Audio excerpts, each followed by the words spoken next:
నమస్కారం అండి. నేను డాక్టర్ మావ శ్రీనివాస్ మాట్లాడుతున్నానండి. 2 రోజుల క్రితం సినిమా చూశాను ఒకటి. 'కల్కి' అనేటటువంటి సినిమా. మీరు కూడా చాలామంది చూసుంటారనేది నేను అనుకుంటున్నాను బేసికలీ. సో, ఆ సినిమాలో ఉన్నటువంటి బావుందా లేదా అన్న అంశం అది పర్సనల్ చాయిసెస్ అవ్వచ్చనుకోండి. నాకైతే నచ్చింది. ఇకపోతే దాంట్లో ఉన్న ప్రధానమైన అంశాన్ని ఏం స్పృశించాడంటే, మనది మెయిన్ క్యారెక్టర్స్ ఏమిటి దాంట్లో? అశ్వత్థామ చిరంజీవి, చిరాయువు గలవాడు అనేటటువంటిది దాన్ని హైలైట్ చేస్తూ కోర్స్ స్టోరీ దాని చుట్టూ ఉన్నది.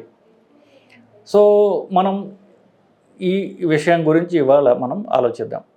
సో, మన ఇతిహాసాల ప్రకారం చిరంజీవులు 6 మంది ఉన్నారని, 7 మంది ఉన్నారని, 8 మంది ఉన్నారని రకరకాలుగా చెప్తూ ఉంటారు బేసికలీ. బట్ స్టాండర్డ్ 7 మంది ఉన్నారని. వాళ్ళు ఎవరంటే వ్యాసుడు, మహాభారతం రాసినటువంటి వ్యాసుడు, పరశురాముడు, అశ్వత్థామ, కృపాచార్యుడు. నిజానికి అశ్వత్థామ యొక్క మేనమామే కృపాచార్యుడు. సో వ్యాసుడు, పరశురాముడు విష్ణుమూర్తి అవతారాలని చెప్తారు. ఇకపోతే హనుమంతుడు, విభీషణుడు, బలిచక్రవర్తి. సో వ్యాసుడు, పరశురాముడు ఒక ఇది, మహాభారతానికి చెందిన వాళ్ళిద్దరు, రామాయణానికి చెందిన వాళ్ళిద్దరు, బలిచక్రవర్తి. సో వీళ్ళలో ఇవి స్టాండర్డ్. ఇవి కాకుండా కొంతమంది పేర్లు అడిషనల్గా చెప్పుకుంటూ పోతుంటారు. అవి ఏంటంటే మార్కండేయుడు, కాకాభూషుండి అని ఒక కాకి ఉన్నది. ఆ కాకి చిరాయువైనటువంటి కాకి అని. కాకాభూషుండి లేక్ అని హిమాలయాల్లో ఇప్పటికీ ఉంది. అప్పుడు చాలామంది వెళ్తుంటారు, అది ట్రెక్కింగ్ చేసుకుంటూ వెళ్తుంటారు. తర్వాత జాంబవంతుడు, అగస్త్యుడు, నారదుడు, వీళ్ళందరూ కూడా చిరంజీవులు అని చెప్పి మొత్తం 12 లిస్ట్ ఇప్పటికే అయింది. సో వీళ్ళలో పేర్లు పైన వాటిలో కొన్ని యాడ్ అవుతుంటాయి, కొన్ని తీసేస్తుంటారు. మార్కండేయుడు చాలా లిస్టులో ఉన్నారు. ఇకపోతే మనకి చాలా కొత్తగా రీసెంట్గా లాస్ట్ 20-30 ఏళ్లలో వచ్చినటువంటి సినిమాలు, వాటిల్లో ఎక్కువ కూడా వీడియోలు కూడా చూస్తున్నాం. మహావతార్ బాబాజీ ఆయన చిరంజీవి అని చెప్పేసి ఒక చూసిన వాళ్ళు కొంతమంది ఉన్నారని ఇట్లా చెప్పుకుంటూ పోతున్నారు. వీళ్ళు చిరంజీవులు అని చెప్తున్నారంటే చావు లేని వాళ్ళు అని. చావు లేని వాళ్ళు అని చెప్పారు కానీ జబ్బులు లేని వాళ్ళు అని చెప్పాల. సో అలా ఎక్కువ కాలం బతుకుతారు. వీళ్ళలో మహావతార్ బాబాజీ ఆయన యూత్ రిటైన్ చేసుకుంటారని, 20-25 ఏళ్ళ యువకులాగా ఉంటారని చెప్తారు. మిగతా వాళ్ళ సంగతి మనకు తెలియదు. అశ్వత్థామ ఇప్పుడు ఫర్ ఎగ్జాంపుల్ ఈ సినిమా ఫస్ట్ షాట్లో చూసినప్పుడు కృష్ణుడు అశ్వత్థామని శపించడంతో సినిమా మొదలవుతుంది. కృష్ణుడు అంటాడు, 3,000 ఏళ్ళు, మొదటి 3,000 ఏళ్ళు నువ్వు ఒళ్ళంతా పుండ్లతోటి అలా చీము గారుకుంటూ కంపు కొట్టుకుంటూ 3,000 ఏళ్ళు బతుకుతావు నువ్వు చేసిన పాపాలకి. ఆ తర్వాత 3,000 ఏళ్ళు నీకు ఈ గాయాలు పుండ్లు మానుతాయి, కానీ ఇంకొక 3,000 ఏళ్ళు ఉంటావు నువ్వు. ఆ తర్వాత నేను వస్తాను తర్వాత అని చెప్తాడు. చావంటూ ప్రస్తుతానికి లేదు, నేను వచ్చిన తర్వాత చూస్తామని చెప్తారు. సో దీర్ఘాయువు, చిరాయువు కంటే కూడా ఆరోగ్యమైనటువంటి ప్రొలాంగ్డ్ లైఫ్ కావాలి అనేటటువంటిది అసలుది. సో క్వాలిటీ ఆఫ్ లైఫ్ ముఖ్యం తప్ప ఊరికే అలా బతకడం కాదు అన్నటువంటిది నేను స్ట్రెస్ చేయడానికి వీడియో చేస్తున్నా. బతకడం గురించి కాదు, ఎలా బతికామన్నది క్వశ్చన్. ఇప్పుడు మీరు ఇంట్లో పూజలు చేయించుకున్నా, హోమాలు చేయించుకున్నా, పూజలు చేయించాలని వస్తాడు పంతులు గారు. సో ఆ పంతులు గారు ఏమంటారు, దీవించేటప్పుడు దీర్ఘాయుష్మాన్ భవ అని దీవిస్తుంటాడు ఆయన. ధనం, ధాన్యం, బహుపుత్ర లాభం, దీర్ఘమాయు అంటాడు. అంటే దీర్ఘంగా నువ్వు బతకాలి అని. అప్పుడు నేను చాలాసార్లు అడిగాను, ఊరికే బతకడం ఎందుకండి, క్వాలిటీ ఆఫ్ లైఫ్ ఉండేట్టుగా మీరు దీవించండి అంటుంటాను. ఆ క్వాలిటీ ఆఫ్ లైఫ్ ఉండేట్టుగా అనేది వాళ్ళకి సంస్కృతం తెలియదు కాబట్టి ఆయన నాకు రాదండి అని చెప్పేస్తుంటాడు, అయిపోతుంది బేసికలీ. సో బతకడం కాదు, ఆరోగ్యంగా బతకడం ఎట్లా, తక్కువ టైం అయినా ఆరోగ్యంగా ఎలా బతకాలి అనేది అసలు క్వశ్చన్ బేసికలీ. ఇప్పుడు మనం ఒక 1000 ఏళ్ళు బతికామే అనుకుందాం అనుకోండి. ఇప్పుడు మన జీవితం ఏముంది, మన జీవితం మన చుట్టుపక్కల ఉన్న వాళ్ళ మీద అల్లుకొని ఉన్నది. మన ఫ్యామిలీ వాళ్ళందరూ కూడా, వాళ్ళు లేకపోతే మన జీవితం ప్రస్తుతం లేదు. మన ఫ్యామిలీ, మన ఫ్రెండ్సు, కనీసం మన యూట్యూబ్లో చూస్తే మన హీరోలు, వీళ్ళందరూ మన ప్రపంచం ప్రస్తుతం. మనం ఒక 100 ఏళ్ళ తర్వాత చూస్తే ఈ ప్రపంచం ఏమీ ఉండదు, మొత్తం అంతా మారిపోయి ఉంటుంది. ఒక కొత్త వాళ్ళకి మనకి కాంటాక్ట్ రిలేషన్ కూడా ఉండకపోవచ్చు. సో మన వాళ్ళైనా కూడా కొన్ని 2 జనరేషన్స్ తర్వాత మనతో కనెక్ట్ కాలేకపోవచ్చు. తర్వాత అప్పుడు మనం మనతో రిలేట్ కానటువంటి ఒక ప్రపంచంలో బతకాల్సి వస్తుంది. బతికి అంటే బతికి ఏం లాభం అంటాను నేను బేసికలీ. ఫస్ట్ ఆఫ్ కోర్స్ ఆరోగ్యంగా ఉండాలి. ఆరోగ్యం ఉన్నా కూడా మనం ఈ ప్రపంచంలో ఆ ప్రపంచంలో ఆ కొత్త ప్రపంచంలో మనం బతకలేము. ఆ కొత్త ప్రపంచం రూల్స్ వేరు. వాళ్ళతో మనం ఇమడలేకపోవచ్చు, పోతారనేది నా ఇది. ఇప్పుడే చూస్తున్నాము తల్లిదండ్రులు పెద్దవాళ్ళు అయిపోతే ఎప్పుడు పోతాడా, ఆ ఆస్తి ఎప్పుడు నాకు ఇస్తాడా అని చూసే ఎంతమంది ఫ్యామిలీ మెంబర్స్ని, కొడుకుల్ని, కూతుళ్ళని చూస్తున్నాం మనం. సో ఇంకా ఇంకా ఇంకా బతుకుతుంటే ఎప్పుడు పోతాడురా నాయన అని మన ముందే అనిపించుకోవడం మనకి ఎంత అంటే పొమ్మని కాదు, బట్ స్టిల్ ఎక్కువ బతకటం యొక్క అడ్వాంటేజెస్ ఇలా ఉన్నాయి, డిసడ్వాంటేజెస్ కూడా ఉన్నాయి అని చెప్పడం నా ఉద్దేశం. ఒకటి నేను చెప్పినట్టుగా కొన్ని జనరేషన్స్ తర్వాత మనం గుర్తుపట్టలేని వాళ్ళు ఉంటారు మన చుట్టూ. వాళ్ళతో మనం ఇంటరాక్ట్ కాలేము, మన ప్రపంచం అది కాదు. రెండవది కోర్స్ ఆరోగ్యంగా ఉండాలి. ఆరోగ్యంగా మన పని మనం చేసుకుంటూ ఉండాలి. మన క్వాలిటీ ఆఫ్ లైఫ్ మెయింటైన్ కాకపోతే దీర్ఘంగా బతికి కూడా ఉపయోగం లేదు. నెక్స్ట్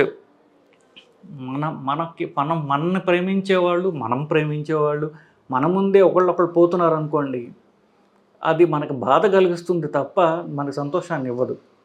సో మన ఈ జనరేషన్కి, నెక్స్ట్ జనరేషన్కి మాట్లాడే భాష, వేషభాషలు, తిండి, ఎంటర్టైన్మెంట్ ఇవన్నీ మారిపోతున్నాయి కదా. మనకి ఒక 3-4 జనరేషన్స్ తర్వాత వాళ్ళకి మనకి అసలు పోలికే ఉండదు. వాళ్ళ తిండికి, వాళ్ళ భాషకి మనకి. ఈ సినిమాలు కూడా చూపిస్తాడు. ఫస్ట్ ఎప్పుడైతే అశ్వత్థామ, అమితాబ్ బచ్చన్ సంస్కృతంలో మాట్లాడుతుంటాడు. ఒక పిల్ల ఆయన వచ్చి మాట్లాడుతుంటే సంస్కృతంలో మాట్లాడుతుంటాడు. తర్వాత మెల్లగా తెలుగులోకి వస్తాడు. అలా ఎందుకు వచ్చాడని సినిమాలు చూపించలేదు అనుకోండి, బట్ స్టిల్ తెలుగు చాలా వరకు సంస్కృతం, అట్లీస్ట్ 80%.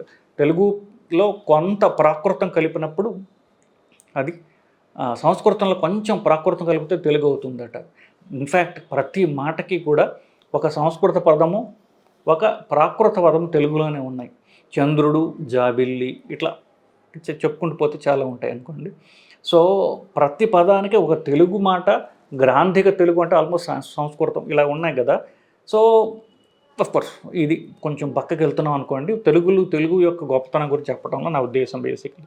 సో మనం దీర్ఘంగా బతకడం గురించి మాట్లాడుతున్నాం. దీర్ఘంగా బతకడం గురించి కాదు, బతికినంత కాలము మనం ఆరోగ్యంగా మన చేతులు కాళ్ళు ఆడించుకుంటూ పోవడం అనేది అవసరము అని చెప్పడం వీడియోకు ఉద్దేశం.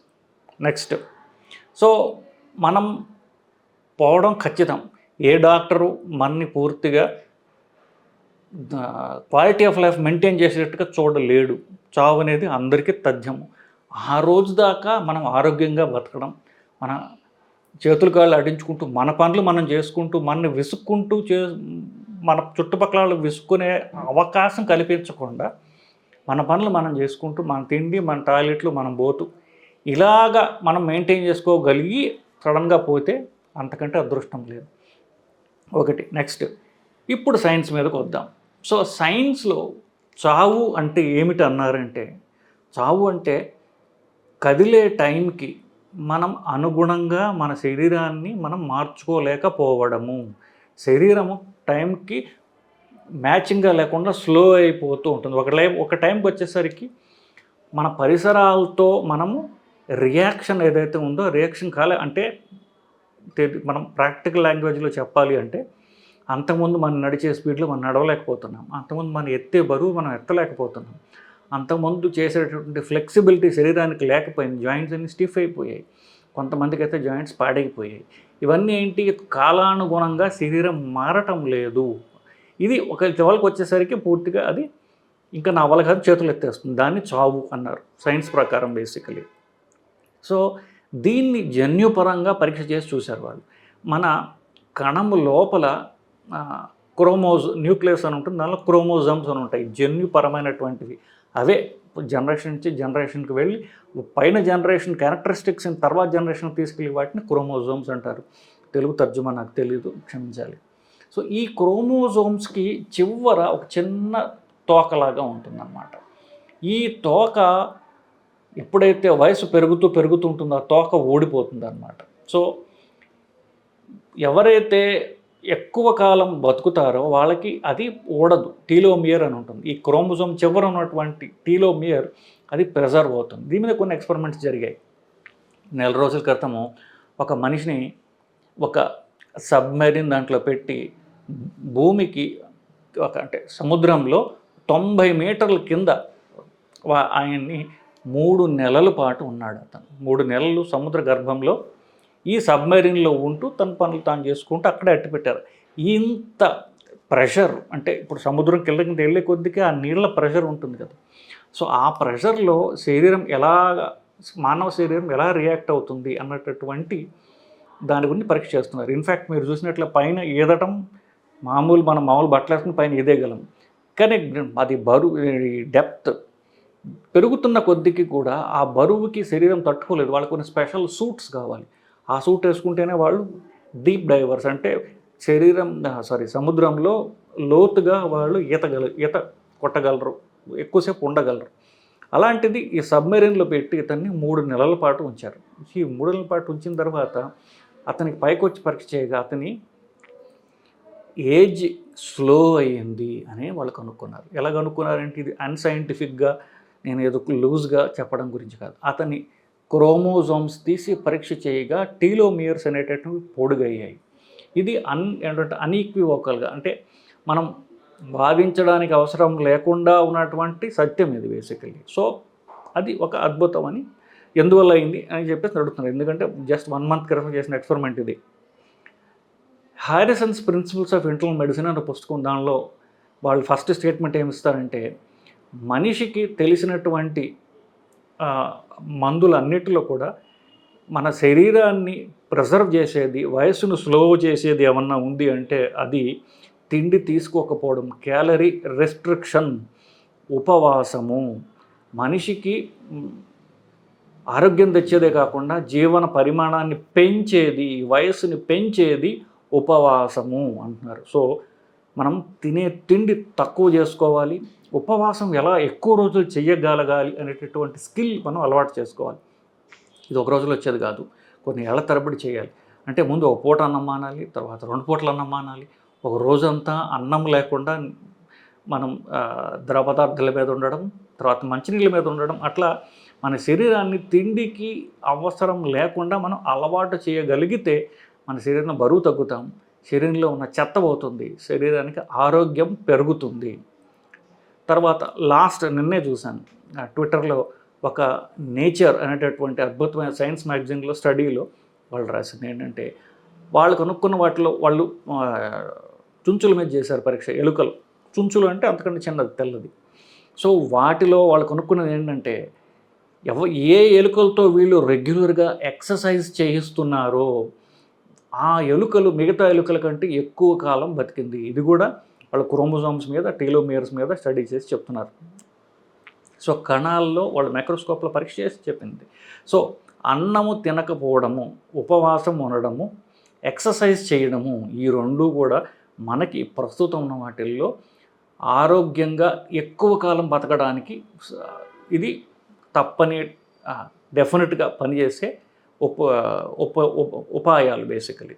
ఇన్ఫ్యాక్ట్ ఈ లాస్ట్ స్టడీలో, ఎక్సర్సైజ్ చేసిన స్టడీలో కాకుండా ముందుది వాళ్ళు ఫాస్టింగ్ స్టడీలో ఎవరైతే 80లో ఎక్కువ మోకాళ్ళు నొప్పులు లేకుండా ఎవరు ఉంటారు అని పరీక్ష చేసి చూడగా ఎక్కువ కాలం వాళ్ళు ఎవరైతే ఉపవాసం చేస్తారో, అంటే ఎక్కువ తిండి లేకుండా ఉండగలరో వాళ్ళు 80లోకి వచ్చేసరికి వాళ్ళ మోకాళ్ళు ఎక్కువ బాగున్నాయి. అంటే ఇంకోలా చెప్పాలంటే వాళ్ళ శరీరం బరువు తక్కువ ఉంటుంది కాబట్టి జాయింట్స్ ప్రిజర్వ్ అవుతాయి. సో శరీరం బరువు తక్కువ ఉన్న వాళ్ళు ఎక్కువ కాలం బతకగలరు. శరీరం బరువు తక్కువ ఉండాలంటే తిండి తక్కువ తినాలి, ఎక్సర్సైజ్ ఎక్కువ చేయాలి, as simple as that. So ఎక్కువ కాలం ఆరోగ్యంగా బతకాలి అంటే ఈ 2 ప్రధానమైనటువంటి మార్గాలు, ఉపవాసం, వ్యాయామం. ఈ 2 గనక మీరు నిరంతరం చేసినట్లయితే ఎక్కువ కాలం ఆరోగ్యకరంగా ఉండగలరు అని సైన్స్ చెప్తుంది మనకి. సో మనం మొదలుపెట్టింది మిత్ అంటే తెలుగులో పుక్కిటి పురాణాల నుంచి మనం మొదలుపెట్టినా చివరికి సైన్స్ పరంగా మనం చూసినప్పుడు దీన్ని ఏం నేర్చుకోవాలని దాన్ని చూసుకుంటే ఉపవాసము, వ్యాయామం. ఇదే అండి. నమస్కారం.